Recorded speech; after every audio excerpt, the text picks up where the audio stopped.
Welcome to Chapter 13 of your textbook, which is the cardiovascular section.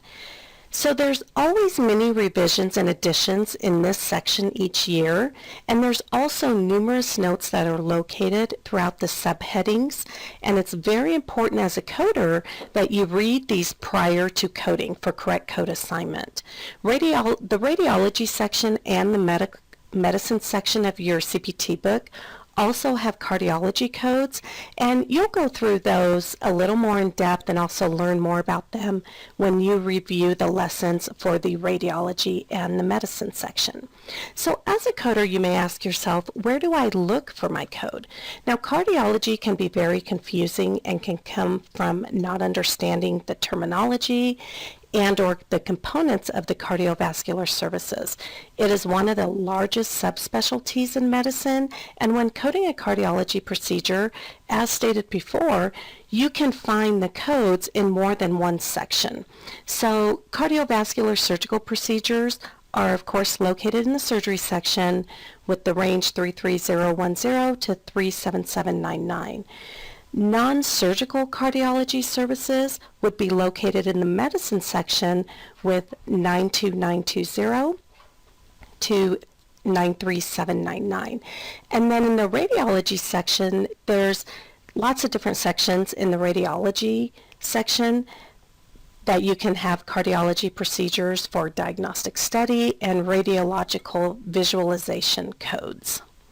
So just a couple definitions that are important to know. Invasive cardiology procedures are also called interventional procedures. And they can be interventional, open, or percutaneous, and they provide catheter-based treatments for heart diseases. Now, some codes, again, they're located in the surgery section for the surgical technique, while others are located in the radiology section for that radiological supervision and guidance, with both codes reported for one procedure. Now, sometimes one physician will provide both those components of the procedure, and in other instances, two physicians will provide the components. So it's important to note to review your documentation to see if it was one physician or if you had two physicians for the components. Now, invasive procedure is entering the body part, breaking the skin to make a correction, or it can be used for examination. An example of an invasive procedure is a percutaneous transluminal balloon angioplasty of the aorta, and that's in the surgery section identified with CPT code 35472. Now, non-invasive, it does not break the skin. It is usually for diagnostic purposes, and it's performed outside of the body. So an example would be a Holter monitor, and this is found in the medicine section identified with 93224. Now, an EP study or an electrophysiology study, it is the study of the electrical system of the heart, and it includes also the study of arrhythmias.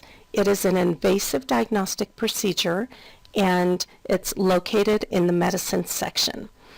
Also, implantation of cardiac devices, they're mostly located in the surgical section for pacemakers, defibrillators, and biventricular devices. Now, nuclear medicine, as it relates to the cardiovascular system, is a diagnostic specialty with radioactive procedures to aid in that diagnosis of those cardiac conditions. A physician that specializes in nuclear cardiology and uses radioactive procedures are the ones usually performing these nuclear procedures.